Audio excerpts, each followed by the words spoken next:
Hello everybody and welcome to today's video. And in today's video, I've got a couple of little jobs to do today. So first off, I'm just filling this foot bath for the cows to go through tonight. So I did make a video of using this new stuff. So look. This stuff here, Power Hoof foot bath solution from Carr's Billington. So this is actually the last little bit. There's probably only enough left in this drum now for this foot bath. So I'll get that tipped in. And then we're going to go and tidy up where the cows have been eating around the feed rings in the field, because it's quite mucky there. So we're going to push it all up with the JCB onto the muck heap, which is at the side of it. So we'll go and have a look at that in a minute.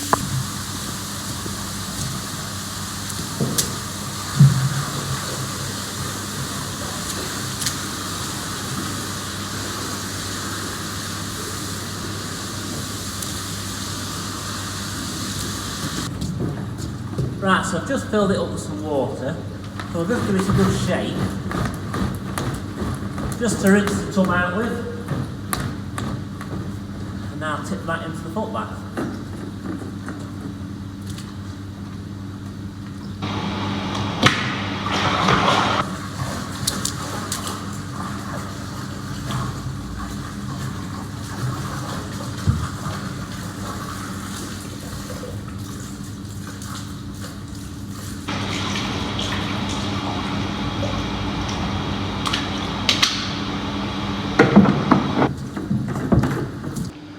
So it obviously makes the foot bath a very purpley colour, as you can see. But we'll find out tomorrow whether it's been doing a good enough job or not, because our foot trimmer's due to come tomorrow. So if there's lots of cows with really bad dermatitis, it hasn't done its job. And I won't be getting any more of that stuff. But worked out quite well, because if the foot trimmer does come tomorrow and it's worked quite well, I'm actually going to go and get some more of that. But I foot bath the cows every day this week, purely because we're foot trimming tomorrow. Our foot trimmer's coming tomorrow, so what I tend to do is I don't foot bath the cows for about 4 or 5 days at least after he's been, just because he's got a tendency of putting bandages on cows if there's a cow with poorly foot. You don't really want cows with bandages going through a foot bath. So what we'll do is we'll leave the bandages on the cows for like 3 or 4 days at least.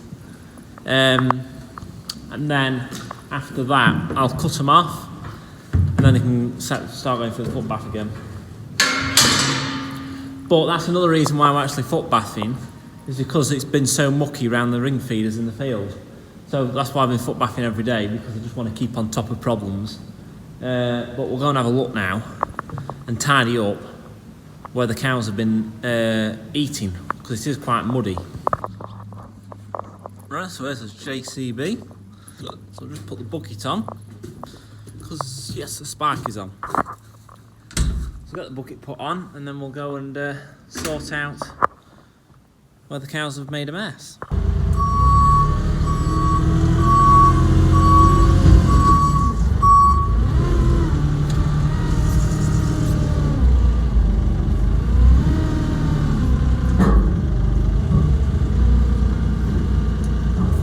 Trying to do this one-handed isn't easy. We haven't just got it.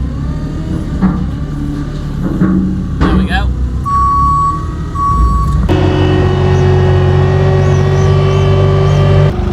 Right, so we're in now with this JCB, but this is the area we're going to clean up now. So this is where we've had the ring feeders. We had a lot of rain a few days ago.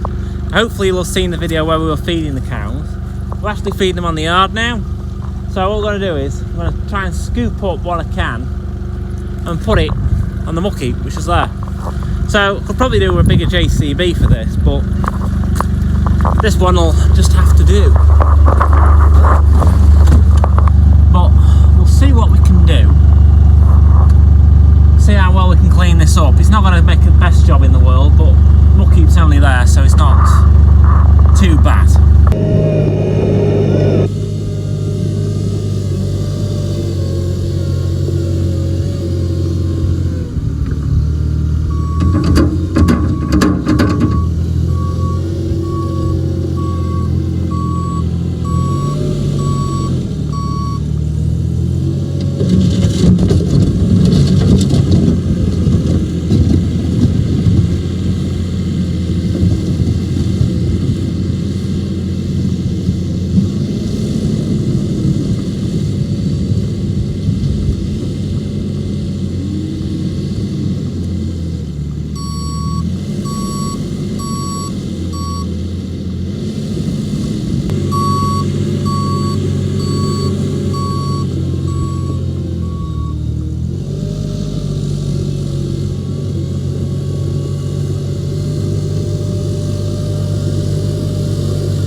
hopefully you can see from that what we're trying to do. So we're just trying to tidy this area up.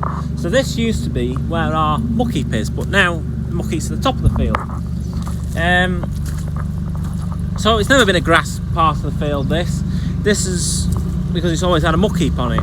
And it was just handy because of the dry summer we've had for feeding ring feeders on, because it's hard underneath. It's only rock, but it was just better than the cows walking on concrete. I think the JCB's looking a bit mucky now. That's always nice, isn't it? Another job for me, cleaning that in a day or two, or whenever I finish mucking sheds out with it. But there's a bit more to do, like to get my words out. A bit more to do yet. But hopefully it'll just be a bit lot cleaner for the cows, because that's one of the reasons why we're foot bathing them. That's why I put the clip in at the start where I'm setting up the foot bath, just to show that I am foot bathing them, because I'm a bit concerned with all this muck they're walking through, gaining the feet. But the top side of that, it's clean as anything. It's just here where the ring feeders were. You can probably see from the clips they've got of cows walking past. That's just purely because it's in an afternoon now, and we'll be milking in a couple hours. We'll be milking, probably about an hour's time. So they're just coming in because we've got ring feeders on the yard with some silage in. I'm going to try and clean the rest of this up. There's a ring feeder in the field outside of me, just through that gate, which is where the dry cows are. So I could do a cleaning some of that up, I think. I'll just go and have a look at that first, see if it's worth cleaning up. But it's not very hard. It's not very easy to clean. It's quite hard to clean this. That's why it's taking me some time with the JCB. You know, this video has been recording since I've set it up over there, my camera, for nearly 20 minutes now. So yeah, I spent 20 minutes trying to clean this up, and there's still more to do. At least another 10-15 minutes at least here. But anyway, let's crack on. We'll have a look when I've finished.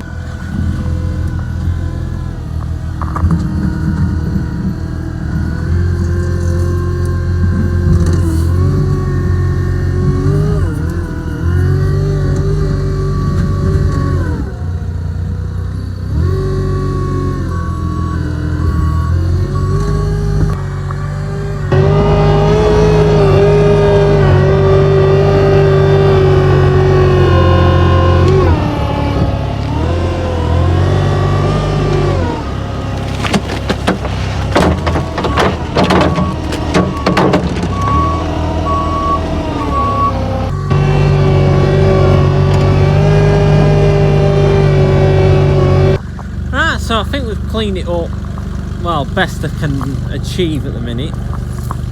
It's not great, as we can see. It's better than it was. It's just the problem, because it's white rock that's underneath here. It's only stone, it's not concrete. In an ideal world, if I got lots and lots of money, I'd concrete it round. So there'd be a concrete there where that cow stood. So from that concrete it all the way across to the slurry pit, which was there, and have this like a hard standing. In an ideal world, but concrete isn't cheap. But and on the bright side, the muck heap's bigger, a lot bigger. So I've actually been doing that for about an hour now. So I think I've done best I can, really. We will be spreading that soon, well, at some point, because as far as I'm aware, the new rules are that we've got to have that spread by the 1st of November. We're not allowed to spread any after the 1st of November. Between 1st of November and 31st of January, we're not allowed to spread any. As far as I'm aware, anyway. If anyone wants to enlighten me, they can do. It's what we're being told near enough every week of the year by some not very nice people, but that's better for being cleaned up. So I don't think we'll have feed rings here anymore unless it comes really dry again, which at this time of the year it's going to start it's going to start raining and it's not going to dry up the same. So it's highly probable that we won't have feed rings here again. It was just that we're not normally having to feed silage through the summer like we were, so So we've had to have feed rings dotted about here. We've had to have like 3 or 4 feed rings dotted about for the cows to eat out of, because we didn't want them on the yard and concrete being dry, we'd be slipping. So yeah, hopefully you've enjoyed this video. If you have, please get a thumbs up, subscribe below. I've not done where the dry cows are, just because I'm running out of time now. I've got to go milk some cows. So if I do clean that up in the next day or two, I'll put it in the video, and if I don't, this is the end of the video. So yeah, hope you've enjoyed. Thank you for watching, and I'll see you. Bye.